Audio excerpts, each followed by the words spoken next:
नमस्कार। Times of Swaraj में आप सबों का स्वागत है और मैं हूं संतोष सिंह। और आज हम टाइम्स ऑफ स्वराज में बात कर रहे हैं कि ये जो सर्वे जो है ना, सरकार के लिए जी का जंजाल बनता जा रहा है। अभी एक वीडियो वायरल हुआ था बंदोबस्त पदाधिकारी का घूस लेते हुए, तो वो तो सस्पेंड हो गए, उस पर दिनारा का है, उस पर कार्रवाई हो गई। लेकिन ये छोटे मोटे कार्रवाई से क्या होने वाला है? यहाँ तो बड़ी बड़ी मछली सब है। विभाग के पदाधिकारी जो मुंह खोले हुए हैं कि सर्वे के नाम पर जो मिल जाए, जैसे भी मिल जाए, और तबाह भी हैं। तो ये चीजें अब मंत्री तक पहुंचने लगा है। मंत्री पर, विधायक पर दबाव बनने लगा है कि सर्वे को बंद करवाइए। सर्वे की वजह से जो है सो एक भ्रष्टाचार, अलग चीजें दिख रही है, इसमें गरीबों को लूटा जा रहा है। दूसरा, एक नई तरीके का विवाद शुरू हो गया है। जमीन में बहुत तरह की जमीन लोग जोत रहे हैं, जिसका कागज को लेकर परेशानी है, बहुत तरह का परेशानी है। चुनाव के समय में काहे इस सब चीज पर हाथ डाल दिए हैं नीतीश बाबू। और अब विधायकों की बात होते होते होते होते जनता विधायक पर दबाव बनाते बनाते बात नीतीश के किचन कैबिनेट तक पहुंच गई है। इस बात को लेकर विजेंद्र यादव और विजय चौधरी मुख्यमंत्री से बात किए हैं कि इसको फिलहाल चुनाव तक, मतलब जो 1 वर्ष के अंदर में जो सर्वे का काम पूरा करना है, इसकी अवधि बढ़ा दी जाए। क्योंकि जितने कम वक्त में डॉक्यूमेंट्स को लेकर दबाव बन रहा है और पूरा सिस्टम समझिए कि कोलैप्स कर गया है, और हर जगह से रोजाना फोन कॉल्स आ रहे हैं। हमें लगता है कि लगातार छुट्टी की वजह से 2-3 दिन चीजें, ये अभी सर्वे का काम भी बंद ही रहेगा। अनंत चतुर्दशी है, फिर विश्वकर्मा पूजा है, रविवार से लेकर बंद ही है। बुधवार को हमें लगता है कि मुख्यमंत्री इस मसले पर कोई निर्णय ले सकते हैं, क्योंकि मुख्यमंत्री के सभी खासम खास मंत्री, क्योंकि उनके पास विधायकों का लगातार दबाव आ रहा था कि इस सर्वे के कार्यक्रम को रोका जाए, क्योंकि विभाग अभी भी इस काम को पूरा करने की स्थिति में नहीं है। खतियान निकालने में परेशानी हो रही है, लोगों को दाखिल खारिज करने में परेशानी हो रही है। फिर बेटी की बात जो आई है, वो उसमें परेशानी हो रही है।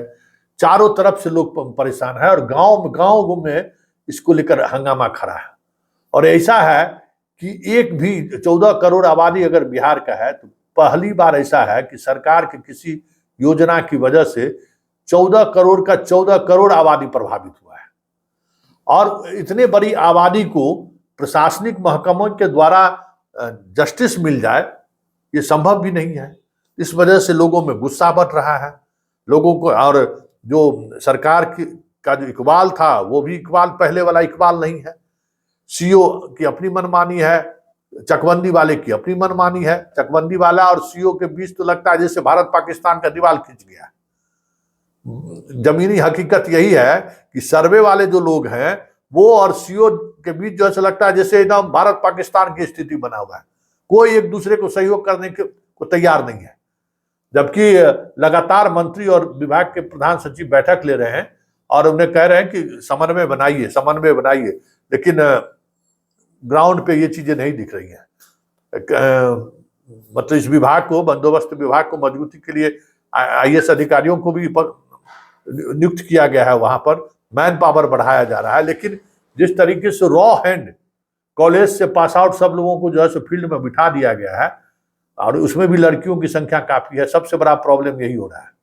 गांव में लड़कियों को लेकर काम करना कितना मुश्किल है, और ये भी पैमाइश का काम आप समझ नहीं सकते हैं। विभाग नीतीश कुमार के लिए इसलिए लगातार दबाव बन रहा है। पार्टी के कार्यकर्ता से लेके विधायक से लेके सब लोग सरकार पर दबाव बना रहे हैं। और यही वजह हुआ कि विजेंद्र यादव बात की विजय चौधरी से, और विजय चौधरी और विजेंद्र यादव ने दोनों ने मिलकर सीएम को कन्विंस करने की कोशिश की है कि फिलहाल सर्वे हो, लेकिन जो 1 साल के अंदर जो सर्वे के लिए जो आपाधापी वाली स्थिति है, ये इलेक्शन ईयर है, सब लोग परेशान हैं, इसको कम से कम 3 साल बढ़ा दीजिए। लोग अपना डॉक्यूमेंट सब बनाएगा, उसके बाद अपना सर्वे होता रहे। मतलब सर्वे जो एकदम जो मैंडेटरी कर दिया गया है ना, कितने दिनों के अंदर कर दिया जाए, इससे एकदम आपाधापी वाली स्थिति है। उसका समय अवधि बढ़ा दीजिएगा, तो धीरे धीरे चीजें चलती रहेंगी। अभी पूरा गांव में एक ही चर्चा है और एक ही चीज हो रहा है, और ये प्रोसेस कम से कम 1 साल चलेगा। इलेक्शन तक आते आते तो गांव गांव में जो स्थिति, भयावह स्थिति हो जा रही है। सब लोग परेशान हैं, कागज नहीं मिल रहा है, भाई भाई का दुश्मन हो गया है, तो गांव का कहिए कि शांति छिन्न भिन्न हो गया है। इस तरीके से नीतीश जी तो समझ सकते हैं, वो करे नहीं, भूमि विवाद की वजह से ही सबसे बड़ी हत्याएं हमारे प्रदेश में हो रहा है। सब मुकदमा का जड़ 90% भूमि विवाद है, इससे चीजों को सुलझाया जा सकता है।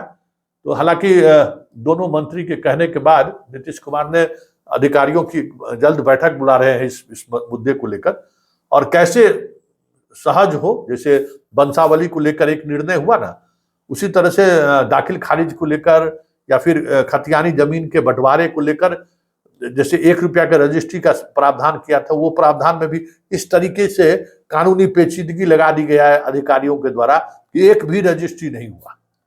इस तरीके से कानूनी पेचीदगी लगा दी। अब DCLR के यहाँ जाइए, अपील कीजिए। जो एक हुआ कि भाई जिनका उस तरीके का जमीन है, जो 50 साल पहले अंग्रेज से कोठी के माध्यम से लिए हैं बसाक्त भूमि, वो भूमि जिनके अधीन में है, जिन्होंने दाखिल खारिज रजिस्ट्री करा लिया, उसका हो गया। लेकिन आप उसके लिए DCLR के यहाँ अपील कीजिए। अब लीजिए DCLR के यहाँ अपील करिए तो DCLR को घूस दीजिए। अरे अपील क्या करना है, जब आप उसको स्वीकार कर लिए तो घोषित हो गया जमीन उसका। इसी तरीके से रजिस्ट्री के लिए 1 रुपया शुल्क आपने रखा कि भाई के आपसी बंटवारे को लेकर हम कोई शुल्क नहीं लेंगे, 1 रुपया में आप रजिस्ट्री करा लीजिए। लेकिन कहीं नहीं हो रहा है। विभाग इस तरीके से पेच फंसा दे रहा है, समस्या खड़ी हो जाए, क्योंकि उससे कमाई नहीं हो पा रहा है। इन चीजों को देखने की जरूरत है, और जब तक ये सारी चीजें पूरी तौर पर स्पष्टता के साथ सामने नहीं आ जाता है, गांव में वाकई में अराजक स्थिति हो गई है। और ये ऐसा योजना है सरकार का, जो बिहार के 14 करोड़ आबादी, कोई भी ऐसा आबादी नहीं है जिसको 10 धूर जमीन नहीं है, 5 धूर जमीन नहीं है, सबको कराना है। चाहे आपके पास 50 बीघा हो, चाहे 5 धूर हो, सर्वे तो सबको कराना है। ऐसे में हमें लगता है कि नेक्स्ट वीक में सरकार कुछ न कुछ सर्वे को लेकर बड़ा फैसला ले ही लेगी।